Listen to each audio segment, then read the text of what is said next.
Especificamente no vídeo de hoje, você vai entender o que deve ser feito para perder o medo de retaliação ao acompanhar pessoas em situação de violência. Se esse assunto já te interessou, você pode se inscrever no canal e deixar o seu gostei aqui embaixo para que esse vídeo possa alcançar ainda mais pessoas.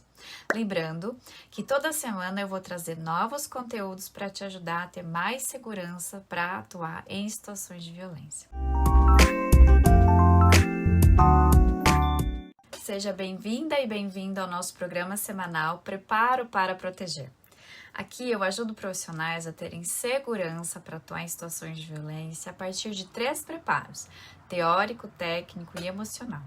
Eu sou Iramaia Galerani, psicóloga, mestre em saúde mental e pós-graduada em violências. Pessoal, situações de violência vão implicar necessariamente, em alguma medida, em algum risco para as pessoas que atendem, para os profissionais. Isso porque, gente, a violência é um fenômeno cultural que está presente em todas as camadas sociais e tem muitas características importantes, como o uso da força, agressões, abusos, ameaças reais, xingamentos, humilhações contra pessoas ou terceiros. Por outro lado, o medo é um dos principais fatores de perpetuação de violência. Por isso, é preciso que você tenha coragem e preparo para lidar com os diferentes tipos de violência, porque a sua ação pode ser determinante para fazer cessar o sofrimento da outra pessoa. O medo de retaliação vem da percepção de que, ao fazer uma denúncia, eu vou estar me envolvendo naquela situação e, consequentemente, ter os mesmos riscos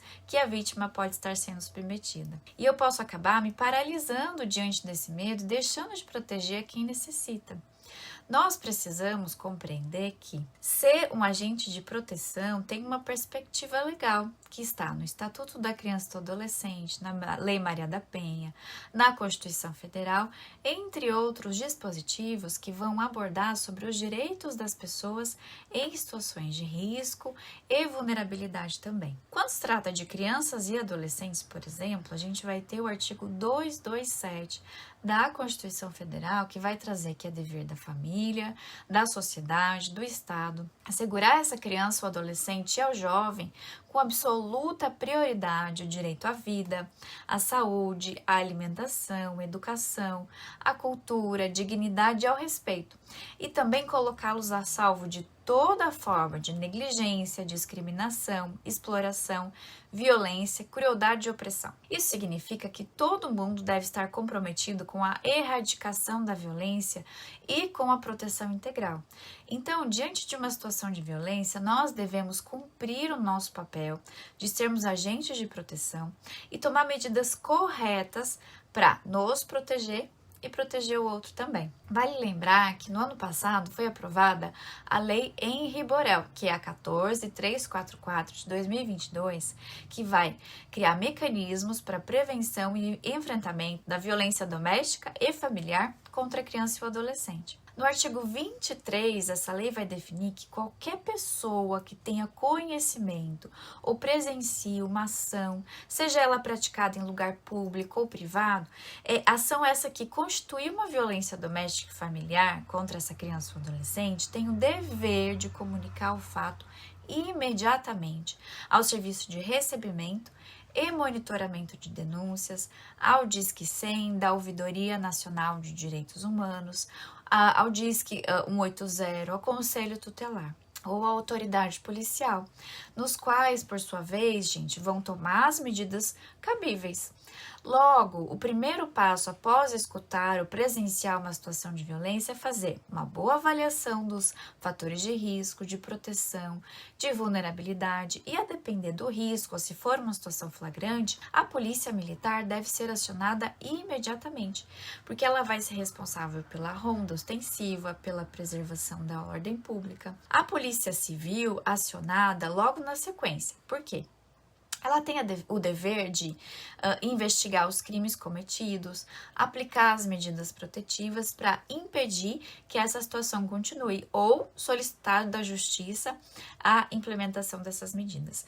É importante destacar, gente, que a Lei Henri Borella vai permitir que essas mesmas medidas de proteção aplicadas à vítima também sejam aplicadas ao denunciante ou noticiante da violência doméstica e familiar. Em todas as unidades federativas, é preciso que se empreguem esforços na criação de programas de proteção à testemunha. Nesse ponto, o trabalho de prevenção a retaliações, gente, ele vai ser permanente. Quando a gente precisa estabelecer um diálogo entre rede, criar fluxos internos, protocolos que vão assegurar os mecanismos eficazes de denúncia e também sensíveis a situações de violência, com medidas rápidas de prevenção e revitimização, cuidados com os riscos de retaliação. Outro ponto importante, gente, é comunicar, né, de forma profissional a gestão do equipamento, daquele serviço, fazer os encaminhamentos de cada caso para as políticas envolvidas na proteção, como, por exemplo, o Conselho Tutelar, Ministério Público, delegacias especializadas e sistema de justiça. Então, todo esse eixo compartilha entre si a responsabilidade pelo cuidado. Outra dica importante, gente, para se proteger de retaliações é manter uma comunicação estreita com os órgãos de proteção, com o objetivo de fornecer informações relevantes, acompanhar o andamento do caso, colocando em prática o que nós chamamos de referência e também contra-referência, ou seja, acompanhar o caso. Por fim, é importantíssimo que você conheça a rede de proteção do seu município, para que você possa realizar o melhor encaminhamento em cada caso e também busque ajuda diante da necessidade. Por que é importante recorrer ao suporte e proteção para se proteger de retaliações, gente? Reforçar com vocês aqui é muito importante, né? Em cada caso vai ter a sua especificidade, a sua necessidade e a sua necessidade de proteção profissional. E você precisa colocar a sua segurança também em primeiro lugar. Então, você precisa entender qual é a sua responsabilidade em relação ao cuidado com o outro, que essa responsabilidade ela é compartilhada e se proteger. Gente, ser um agente de cuidado não é ter superpoderes para resolver os problemas sozinhos, ao contrário. Nós devemos construir uma rede de cuidados porque a força da proteção vem de um trabalho integrado, com a cooperação de todos, se colocando em segurança e também protegendo o outro. E quais seriam, então, os riscos de não buscar ajuda ou estratégias de proteção? Gente, primeiro, eu vou estar colocando em risco a minha vida, o meu bem-estar e em relação também ao risco para o outro. O profissional que não busca ajuda, não busca os encaminhamentos necessários para proteção, pode estar cometendo um crime. Então, a Lei Henri Borella, ela vai criminalizar a omissão. O que isso significa? No artigo 26 da lei, é dito que deixar de comunicar à autoridade pública um fato que seja de violência, de tratamento cruel, degradante contra a criança ou adolescente ou situação de abandono de incapaz, nós vamos estar sujeitos a pena de detenção de 6 meses a 3 anos de prisão. Mais do que trazer aqui uma legislação, meu propósito é sensibilizar você da importância de buscar ajuda e encaminhar os casos de forma correta. Existem maneiras adequadas de fazer isso, mesmo nas situações mais complexas e delicadas, e a sua atitude pode trazer toda a diferença para proteger de forma integral e evitar a revitimização. Quando isso acontecer, você precisa estar preparado para agir da forma correta. Então, sempre que você sentir a necessidade, a partir de uma avaliação de risco do caso, você precisa procurar ajuda e realizar as suas obrigações. Você jamais deve permanecer em silêncio, achando que isso vai te proteger de retaliações. Isso, além de desproteger a vítima, também é considerado crime, como nós pudemos falar. O silêncio só vai favorecer aos autores de violência e manter no obscurantismo a violência. E é importante, gente, você não deve compartilhar com amigos, colegas de trabalho que não fazem parte da proteção os casos que você atende, porque isso só vai alimentar o rádio corredor, expondo as pessoas em situação de violência desnecessariamente a constrangimentos. Gente, segue esses passos para se proteger, então, nas situações. Primeiro, analisa os fatores de risco, proteção e vulnerabilidade.